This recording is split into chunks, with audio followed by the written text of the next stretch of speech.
Assalamualaikum warahmatullahi wabarakatuh. Alhamdulillah wassalatu wassalamu ala Rasulillah amma ba'du. Puji syukur kita panjatkan kehadirat Allah Subhanahu wa taala. Salawat beriring salam tak lupa pula kita hanturkan kehadiran junjungan Nabi kita Nabi Muhammad sallallahu alaihi wasallam. Mohon maaf untuk subuh ini kita tidak ada makalah karena saya minggu kemarin janji untuk membahas ada apa saja di bulan Sya'ban. Yang kita bahas kitab, maka kayaknya mustahil juga 150 halaman kita printkan kemudian kita barisin bareng-bareng. Jadi untuk subuh ini mohon maaf makalah tidak sempat dibagikan. Jadi insyaallah hampir di semua negara ketika masuk bulan Sya'ban, para ulamanya itu akan membongkar satu sunnah, maksudnya satu amalan baik, yaitu mengkaji ada apa saja yang terjadi di bulan Sya'ban. Kalau seandainya kitab ini kita bisa kaji dengan ringkas, padat dan cepat, fa insyaallah kita akan mengerti kenapa ulama-ulama Indonesia terdahulu begitu peduli dengan apa yang terjadi pada bulan Sya'ban. Jadi kitab yang akan kita kaji, judul kitabnya Madza fi Sya'ban.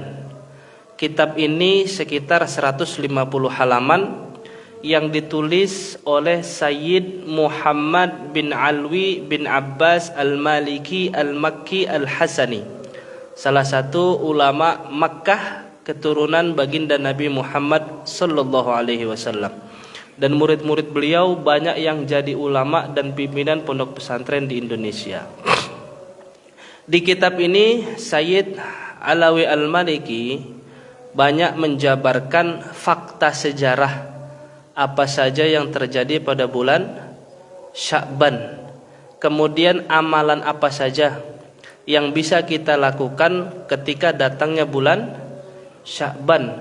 Kemudian kenapa orang Indonesia begitu fokus ketika datang malam nisfu Sya'ban. Fa insyaallah setelah kita tahu kitab ini dalilnya ada, maka kita tidak lagi berantem perkara masalah nisfu Sya'ban. Baik, kita baca kitabnya. A'udzubillahi minasyaitonirrajim. Bismillahirrahmanirrahim. Di antara adab baca kitab adalah kita baca muqaddimah yang ditulis oleh penulis, supaya kita tahu tentang apa yang diinginkan oleh penulis ketika beliau nulis kitab ini. A'udzubillahi minasyaitonirrajim. Bismillahirrahmanirrahim.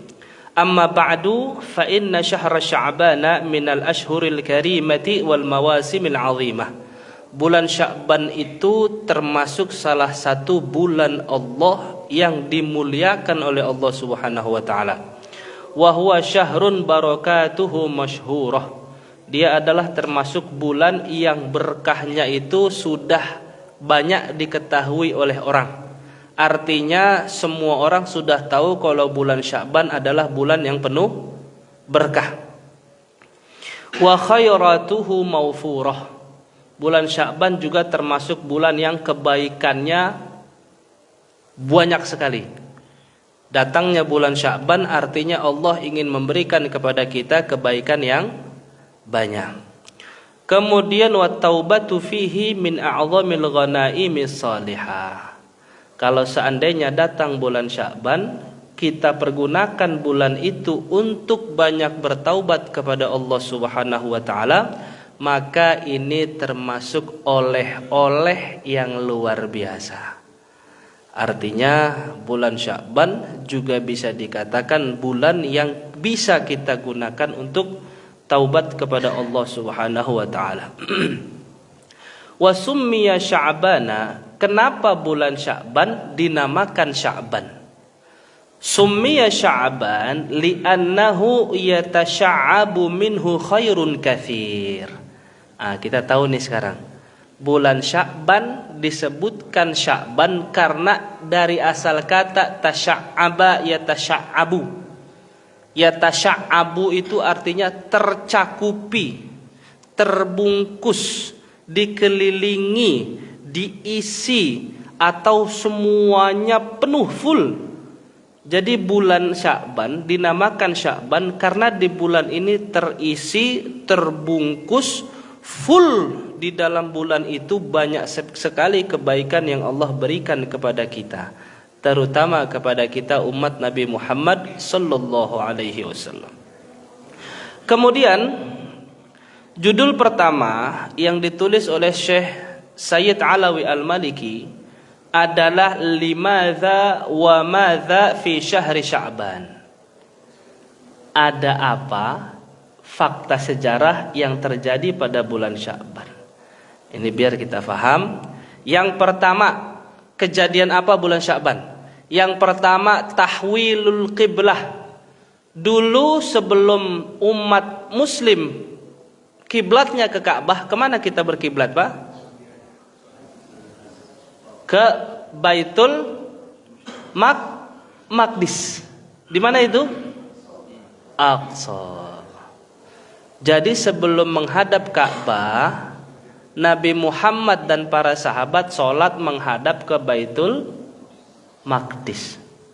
Tetapi ketika menghadap ke Baitul Maqdis Nabi Muhammad sholat, Nabi Muhammad enggak nyaman. Nabi Muhammad pengen banget sholat itu kiblatnya bukan ke Baitul Maqdis. Tapi kemana Nabi pengen? Nabi pengen dari awal diperintahkan sholat kiblatnya ngadep ke Ka'bah. Kenapa Nabi ngadep ke Baitul Maqdis? Karena Nabi melihat Baitul Maqdis ini nabi-nabi terdahulu sholat di sana. Jadi menganggap di sanalah arah kiblat. Tapi tetap Nabi tidak nyaman. Pengen kiblat itu dipindah.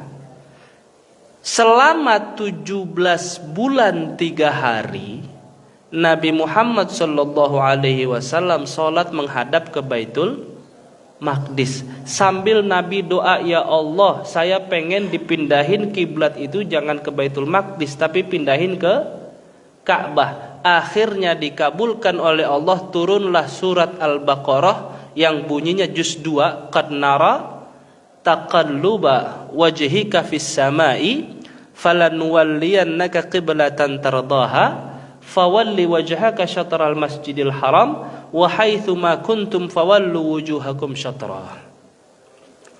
Allah mendengar keluhan Nabi Muhammad sallallahu alaihi wasallam, akhirnya dikabulkan keluhan itu setelah 17 bulan 3 hari. Setelah 17 bulan 3 hari itulah Allah memindahkan arah kiblat dari Baitul Maqdis menuju Ka'bah. Jadi fakta sejarah yang pertama pada bulan Sya'ban adalah pindahnya kiblat. Jadi bukan dari awal Pak kita kiblatnya ke Ka'bah. Awal kiblat kita ke Baitul Maqdis. Maka kalau umroh kita akan ketemu tuh ada masjid namanya Masjid Kiblatin. Semoga yang belum sempat umroh tiba-tiba Allah kasih rezeki biar bisa ngelihat Masjid Kiblatin. Kalau yang belum umroh dan belum nikah, kalau bisa umroh sama istri, Ustaz. Kalau yang udah nikah jangan nambah istrinya, umroh ajak istri yang sekarang, Wah. Aminkan saja dulu. Itu fakta yang pertama, perpindahan kiblat terjadi pada bulan Sya'ban. Yang kedua, raf'ul a'mal. Amal kita selama 1 tahun yang lalu, Pak, kalkulasi amalnya dilaporkan ke Allah pada bulan Sya'ban. Jadi ini bulan ini nih Pak, amal kita kalkulasi tahun kemarin, dikumpulin kalkulasi amalnya, dilaporkan ke Allah pada bulan Sya'ban. Karena amal diangkat, maka Nabi Muhammad SAW senang ketika amalnya dilaporkan ke Allah dalam keadaan puasa. Maka dari itu pada bulan Sya'ban Nabi Muhammad SAW melaksanakan puasa, jumlahnya lumayan banyak kayak bulan Ramadan, Pak. banyaknya puasa Nabi mirip kayak Ramadan, itu Nabi lakukan pada bulan Sya'ban. Ketika Nabi puasa pada bulan Sya'ban, sahabat pada nanya, ini hadisnya bunyinya begini. Waqad jaa dzalika fil hadithi an Usamah bin Zaidin. Hadis dalam riwayat Usamah bin Zaid radhiyallahu anhu qala, beliau berkata, qultu ya Rasulullah lam araka tasumu min syahrin minasyuhuri ma tasumu min Sya'ban. Ya Rasulullah, saya enggak pernah ngelihat engkau puasa yang banyaknya sama kayak Ramadan kecuali engkau puasa pada bulan Sya'ban. Artinya sahabat ini nanya, ya Rasulullah, kenapa engkau banyak puasa pada bulan Sya'ban? Dijawab sama Rasulullah sallallahu alaihi wasallam, "Dzaka syahrun yaghfalun nasu anhu baina Rajab wa Ramadan." Bulan Sya'ban kebanyakan manusia itu cuek sama tuh bulan. Terlena sama tuh bulan, ngebiarin bulan Sya'ban berlalu begitu saja. Kita kan menjelang Ramadan, bulan Sya'ban kadang bodoh amat aja, Pak. Padahal berkah dan apa yang terjadi pada bulan Sya'ban itu luar biasa. Wa huwa syahrun turfa'u fihi al-a'mal ila rabbil alamin. Kalau aja manusia tahu, umatku tahu, kata Nabi Muhammad, maka orang-orang tidak akan membiarkan bulan Sya'ban berlalu begitu saja. Kenapa? Karena pada bulan itu turfa'u fihi al-a'mal ila rabbil alamin. Pada saat itu amal-amal kita dilaporkan kepada Allah Subhanahu wa taala. Wa uhibbu ayyurfa'a amali wa ana shaim. Karena itu Nabi senang banget seandainya amalnya dilaporkan ke Allah, Nabi dalam keadaan puasa. Maka Pak, kalau seandainya mampu, nih kita bulan Sya'ban masih awal-awal Pak, masih ada sekitar 20-an hari lagi bulan Sya'ban.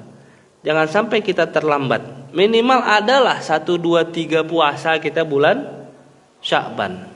Kalau mau dihantam bareng Senin sama Kamis sekalian.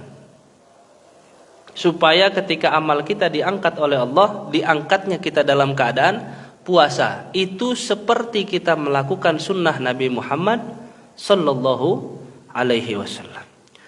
Kemudian itu yang kedua. Berarti yang pertama tadi apa Pak? Pindah kiblat. Yang kedua, amal kita diangkat oleh Allah pada bulan Sya'ban. Ini yang ketiga yang ngeri Pak. Ketika saya ngaji kitab ini, pas pembahasan ketiga, Syekh itu baca ini sambil kayak bengong Pak. Kayak terfikir sesuatu oleh beliau. Akhir majelis kita tanya, kenapa syekhnya tuh bengong? Ternyata setelah dikaji, syekhnya itu kepikiran dengan materi yang ketiga yang ditulis di kitab ini. Apa? Bulan Sya'ban itu bulan ditentukannya takdir umur seseorang. Malaikat maut Pak, umpama ini catatan kematian orang kan ada di tangan Allah Subhanahu wa taala. Pada bulan Sya'ban itu terjadi yang namanya taqdirul a'mar. Allah ngasih catatan, wahai malaikat maut, nih catatan. Nih nama-nama yang harus ente cabut pada tahun ini. Nih nama-nama yang sudah waktunya wafat pada tahun ini.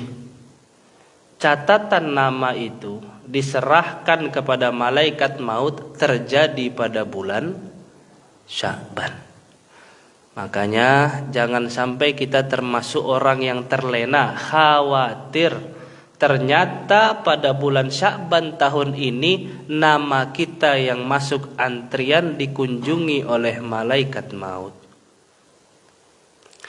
Yang kedua, di bulan Sya'ban juga diberikan oleh Allah catatan takdir siapa-siapa hamba-hambanya yang akan diangkat derajatnya oleh Allah Subhanahu wa taala. Contoh, si fulan dia orang biasa. tapi dia sudah istiqomah salah satu amal, kemudian bikin Allah jatuh cinta sama dia. Maka bulan Sya'ban ini cinta Allah, ditunjuklah dia kemungkinan besar diangkat jadi wali-walinya Allah Subhanahu wa ta'ala. Orang biasa banyak yang diangkat jadi wali itu terjadi pada bulan Sya'ban. Bisa jadi anjab, bisa jadi abdal, bisa jadi a'immah, bisa jadi malamatiyah, bisa jadi al-khidriyin, macam-macam. Diangkatnya derajat orang biasa menjadi orang yang dicintai oleh Allah itu termasuk terjadi pada bulan Sya'ban. Jadi jangan sampai Pak, pada bulan Sya'ban nama kita keluar antrian, ternyata kita tidak dalam ketaatan kepada Allah Subhanahu wa ta'ala. Udah berapa tuh? Sudah yang pertama apa tadi? Pindah kiblat. Yang kedua, diangkatnya amal. Yang ketiga, ditentukannya umur dan takdir manusia. Siapa tahu, kita tidak tahu. Setelah dengar kajian ini, ada jamaah Al-Muharram mulai entar duha, tiba-tiba duduk wirid aja kerjaannya. Baca la ilaha illallah aja terus, dari duha ketemu duha lagi. Kita nggak tahu ya, namanya tiba-tiba mempersiapkan diri kalau seandainya ditentukan ajal takdirnya, ternyata yang ditentukan oleh Allah buat dia diangkat derajatnya oleh Allah. Itu yang ketiga. Yang keempat, syahrus sholati ala nabi sallallahu alaihi wasallam. Bulan Sya'ban itu juga termasuk bulan yang mana para sahabat, para tabi'in, tabi'it tabi'in dan ulama sampai hari ini banyak banget baca salawat kepada Nabi Muhammad sallallahu alaihi wasallam. Kenapa? Wa min mazaya syahri Sya'ban annahu syahrul ladzi nazalat fihi ayatis salati wassalami ala Rasulillah sallallahu alaihi wasallam. Nazalat fihi ayatus salati wassalami ala Rasulillah sallallahu alaihi wasallam wa hiya qauluhu ta'ala innallaha wa malaikatahu yusholluna 'alan nabi ya ayyuhalladzina amanu shallu 'alaihi wa sallimu taslima. Bulan Sya'ban juga bulan diturunkannya perintah oleh Allah untuk baca salawat kepada Nabi Muhammad sallallahu alaihi wasallam. Ketika ayat ini turun Pak, tidak ada satupun sahabat Rasulullah sallallahu alaihi wasallam yang hariannya tidak baca salawat dengan jumlah yang sedikit.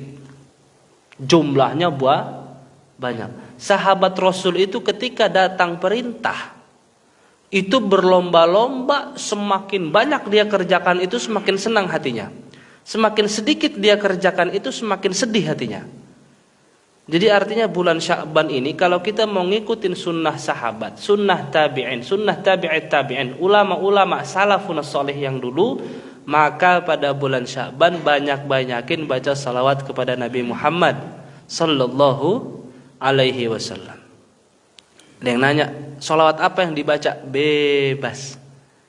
Mau yang panjang silakan. Yang panjang banget salawat Dalailul Khairat Pak. Itu panjangnya luar biasa. Dalailul Khairat itu isinya salawat, tapi bacanya harian, Senin, Selasa, Rabu, Kamis, Jumat, Sabtu, Minggu, ketemu Senin lagi. Itu kitab Dalail Khairat Imam Jazuri isinya salawat. Itu yang lumayan panjang. Kalau mau yang pendek, salawat Jibril sallallahu ala Muhammad, sallallahu ala Muhammad, sallallahu ala Muhammad, sallallahu ala Muhammad, sallallahu ala Muhammad, sallallahu ala Muhammad. Itu termasuk salawat yang pendek. Kalau malas yang panjang, baca yang pendek nggak apa-apa Pak. Jadi jangan sampai bulan Sya'ban ini ada perintah Allah untuk baca salawat, malah kita jarang-jarang baca salawat kepada Nabi Muhammad sallallahu alaihi wasallam.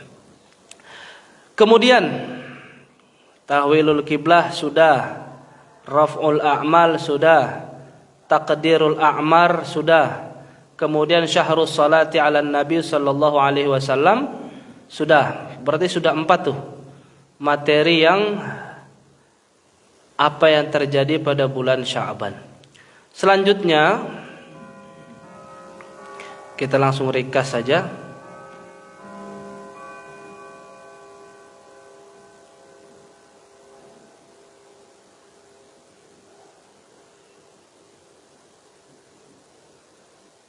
Nah, di antara sunnahnya umat-umat muslim terdahulu pada bulan Sya'ban, qala al-Hafiz Ibn Rajab al-Hambali rahimahullahu ta'ala, kana al-muslimuna idza dakhala Sya'ban inkabbu 'ala al-masahifi faqara'uha. Ketika masuk bulan Sya'ban, umat Islam terdahulu itu inkabbu 'ala al-masahif, maksudnya dia kencengin tuh sarung, dia bagusin badan, dia semangatin diri, dia ambil mushaf, dia baca Quran. Artinya apa? Dia mempersiapkan diri secara matang ketika datang bulan Sya'ban untuk baca Al-Quran. Maka dikatakan bulan Sya'ban juga syahrul Quran. Bulannya Quran, bulan Sya'ban. Kenapa? Karena muslim terdahulu yang beliau lakukan ketika bulan Sya'ban adalah baca Quran. Kemudian wa akhraju zakata amwalihim taqwiyatan lidh-dha'if wal miskin ala siyami Ramadan. Bulan Sya'ban juga sunnahnya ulama-ulama terdahulu adalah mengeluarkan uang, kita punya harta, mengeluarkan kita punya kemampuan dari segi materi untuk mendatangi orang-orang fakir dan miskin untuk bantu mereka supaya mereka siap untuk ketemu bulan Ramadan. Kita kan kadang ngasih fakir miskin pas bulan Ramadan, padahal bulan Sya'ban ini yang paling penting. Kenapa orang-orang miskin tuh nggak tahu nanti masuk Ramadan, kadang mau sahur pakai apa, mau mempersiapkan Ramadan bagaimana? Maka ulama terdahulu bulan Sya'ban juga sama bentuk sedekahnya kayak apa yang mereka lakukan pada bulan Ramadan. Taqwiyatan lidh-dha'if wal miskin, untuk memperkuat atau menguatkan orang-orang susah atau orang-orang miskin. Kemudian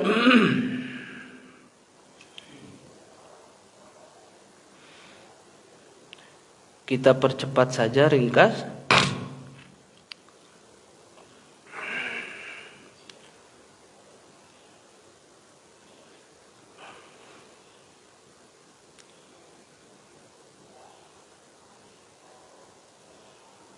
Lailatul Nisfi min Sya'ban.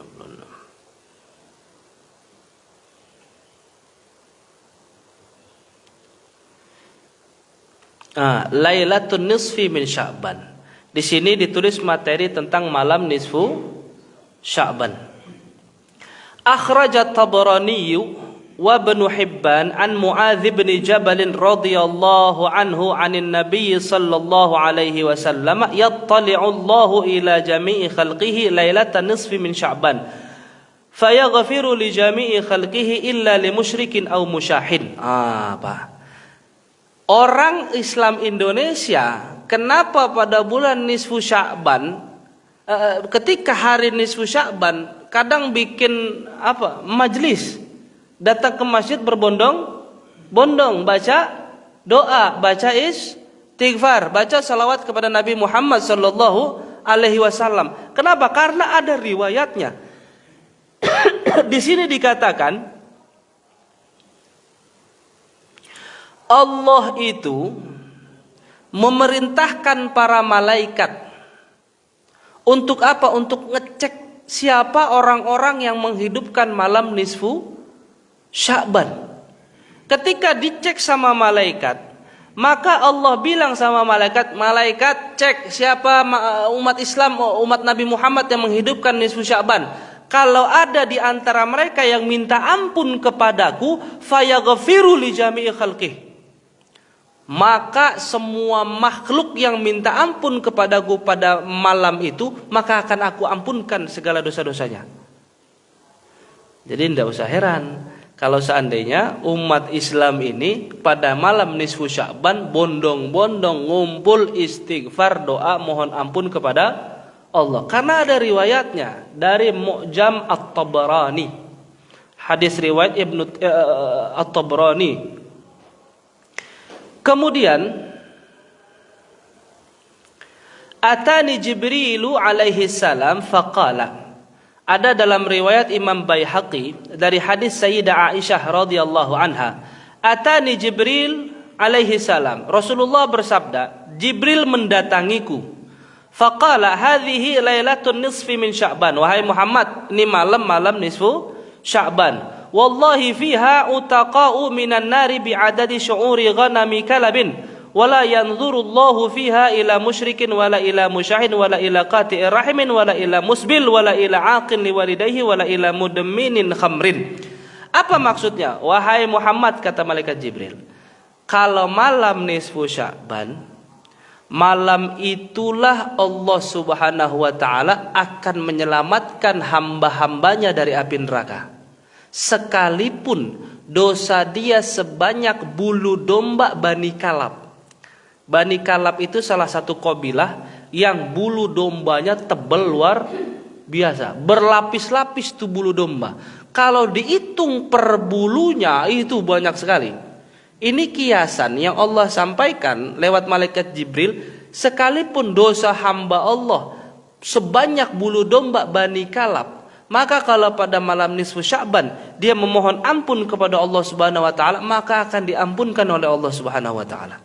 Diselamatkan orang itu dari api neraka. Kemudian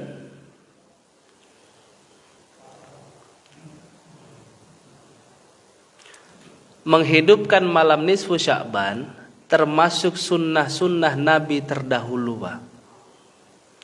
Qala Uthman, sami'tu Rasulullah sallallahu alaihi wasallam, telah berkata Sayyidina Uthman bin Affan, beliau mendengar Rasulullah bersabda, kana li Dawuda nabiyullah alaihi salam min al-laili sa'ah yuqidhu fiha ahluh fayaqulu ya ala Dawud qumu fasallu. Nabi Daud pernah satu malam membangunkan keluarganya untuk melaksanakan salat. Seraya dia berkata kepada keluarganya, fa inna hadhihi sa'ah yastajibullahu fiha du'a illa lisahirin aw asyar. Apa maksudnya? Malam yang dimaksud di hadis ini itu terjadi pada nisfu Sya'ban. Nabi Daud bangunin keluarganya supaya keluarganya melaksanakan salat, dan Nabi Daud bilang sama keluarganya, wahai keluargaku, fa inna hadhihi sa'atun yastajibullahu fiha du'a. Pada malam ini dikabulkan semua yang kamu minta kepada Allah Subhanahu wa taala. Jadi Nabi sudah sampaikan. Maka orang-orang Islam Indonesia pada malam nisfu Sya'ban itu pasti rame luar biasa. Kadang bawa air malah, Pak. Bukan air doang, kadang bawa galon lagi. Itu karena memang meyakini bahwa yang disampaikan hadis ini pada malam itu betul-betul dikabulkan doa oleh Allah Subhanahu wa ta'ala. Terakhir, nah, sifatu ihya'iha. Bagaimana cara kita menghidupkan malam nisfu Sya'ban menurut Sayyid Alawi Al-Maliki? Waqtalafa ulama'u ahli Syam fi sifati ihya'iha ala qaulain. Ulama-ulama Syam itu berbeda pendapat tentang bagaimana cara menghidupkan malam nisfu Sya'ban. Ahaduhuma annahu yustahabbu ihya'uha jama'atun fil masajid. Dianjurkan untuk menghidupkan malam nisfu Sya'ban itu jamaah, beramai-ramai dan dikerjakan di masjid. Kana Khalid bin Ma'dan wa Luqman bin Amir wa ghairuhuma yalbisuna fiha ahsana thiyabihim wa yatabakharuna wa yaktahilun wa yaqumuna fil masjidi li lailatahum tilka wa wafaqahum Ishaq bin Rahawih ala dhalika wa qala fi qiyami fil masjid jama'atun laysa dhalika bibid'ah naqalahu an Harbil Kirmani fi masailih. Apa maksudnya? Tabi'in, Pak. Ulama kan Rasul, zaman Rasul, abis Rasul sahabat, abis sahabat tabi'in. Ulama-ulama tabi'in itulah yang kita ikutin sekarang. Yang ulama-ulama Indonesia ikutin sekarang menghidupkan malam nisfu Sya'ban. Siapa saja ulama tabi'in yang menghidupkan malam nisfu Sya'ban? Yang pertama namanya Khalid bin Ma'dan, yang kedua Luqman bin Amir. Pada malam nisfu Sya'ban, beliau-beliau ini yalbisuna fiha ahsana thiyabahum, ahsana thiyabihim, pakai baju yang paling bagus. Wa yatabakharun wa yaktahilun, pakai wangi-wangian dan pakai bukhur, Pak. Bukhur itu wangi-wangian yang asap ya, kalau dupa lah, kayak kita nama dupa lah. Nah, mereka menghidupkan malam nisfu Sya'ban dengan cara itu. Pendapat yang kedua, annahu yukrahul ijtima' fiha fil masajid lis-salati wal qisasi wal qasasi wad du'a.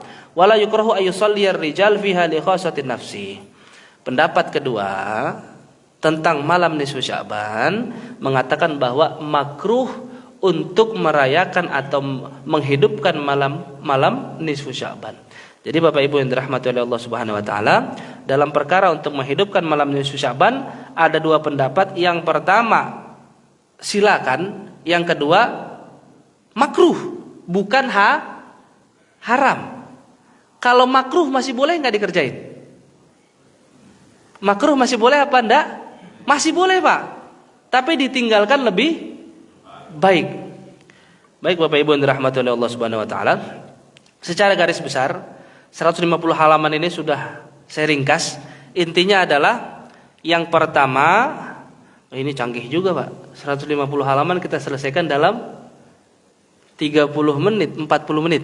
Intinya adalah yang pertama, malam nisfu Sya'ban yang terjadi pada malam itu adalah pindahnya kiblat. Berapa lama umat Islam zaman Rasul sholat menghadap Baitul Maqdis? 17 bulan 3 hari. Apa yang kedua terjadi pada bulan Sya'ban? Diangkatnya amal kalkulasi kita tahun lalu diangkat pada bulan Sya'ban. Karena amal diangkat, Rasul senang puasa pada bulan Sya'ban. Yang ketiga, takdirul a'mar. Siapa yang bakal meninggal pada tahun itu, siapa yang bakal diangkat derajatnya pada tahun itu, ditentukan pada bulan Sya'ban. Yang keempat, syahrus salati ala Nabi sallallahu alaihi wasallam. Bulan Sya'ban adalah bulan kita kudu banyak-banyak baca salawat kepada Nabi Muhammad sallallahu alaihi wasallam. Yang kelima, syahrul Quran. Pada bulan Sya'ban, bulan-bulan yang kalau bisa banyakin juga baca Quran. Yang keenam, tentang nisfu Sya'ban. Siapa ulama yang menghidupkan malam nisfu Sya'ban tabi'in? Ada dua. Yang pertama namanya Khalid bin Ma'dan, yang kedua namanya Luqman bin Amir. Jadi kalau ada yang nanya, ini sunnah siapa ngidupin malam nisfu Sya'ban? Jawabnya gampang, Pak. Sunnahnya tabi'in. Siapa namanya? Luqman bin Amir sama Khalid bin Ma'dan. Ntar lihat aja rekamannya. Jadi kalau ada yang nanya, ini sunnahnya siapa? Sunnahnya tabi'in. Lalu ulama ahli Syam punya dua pendapat tentang menghidupkan malam nisfu Sya'ban. Pendapat yang pertama bilang apa? Boleh hidupkan malam nisfu Sya'ban beramai-ramai, berjamaah di dalam masjid, pakai baju yang bagus, wangian, nyalain bukhur. Yang kedua, makruh. Kalau makruh haram apa enggak? Enggak, artinya menghidupkan malam nisfu Sya'ban secara umum diperbolehkan. Baik Bapak Ibu yang dirahmati oleh Allah Subhanahu wa taala, semoga ringkasan saya ini cukup untuk kita bisa paham apa yang terjadi pada bulan Sya'ban. Semoga kita tidak menyia-nyiakan sisa Sya'ban, sisa sekitar 20 hari kalau tidak salah, 20 atau 21 hari lagi bulan Sya'ban selesai. Banyak-banyak baca Quran, banyak-banyak salawat kepada Nabi Muhammad SAW, banyak-banyak istighfar. Nah nanti kalau ada yang nanya, Ustaz, kita malam nisfu Sya'ban besok ngapain? Bebas milih, Pak. Bapak mau ikut ke masjid yang ngadain nisfu Sya'ban, monggo. Bapak mau sholat tasbih pada malam itu juga monggo. Kenapa? Karena beberapa aulia, salah satunya abah guru sekumpul Kalimantan, itu ketika malam nisfu Sya'ban beliau ngajak jamaahnya melaksanakan sholat tasbih. Mau sendiri boleh, mau berjamaah juga boleh. Malam itu bapak mau wirid duduk sendirian juga boleh. Mau la ilaha illallah ratusan ribu, jutaan semalaman suntuk juga boleh. Baik, terima kasih banyak. Semoga apa yang disampaikan bisa bermanfaat. Wassallallahu ala khairi khalqihi Muhammadin wa ala alihi wa ashabihi ajma'in bi rahmatika ya arhamar rahimin. Walhamdulillahi rabbil alamin. Allahumma astauda'na bima 'allamtanahu farduduhu ilaina inda hajatina ilaih. Ya Allah, kami titipkan apa yang telah Engkau ajarkan kepada kami subuh ini ya Allah. Kembalikanlah ilmu tersebut di saat kami membutuhkannya ya Allah. Mudahkan urusan kami ya Allah. Sampaikanlah kami kepada Ramadan ya Allah. Bihaqqin Nabi sallallahu alaihi wasallam. Sallallahu ala khairi khalqihi Muhammadin wa ala alihi wa ashabihi ajma'in bi rahmatika arhamar rahimin. Walhamdulillahirabbil alamin.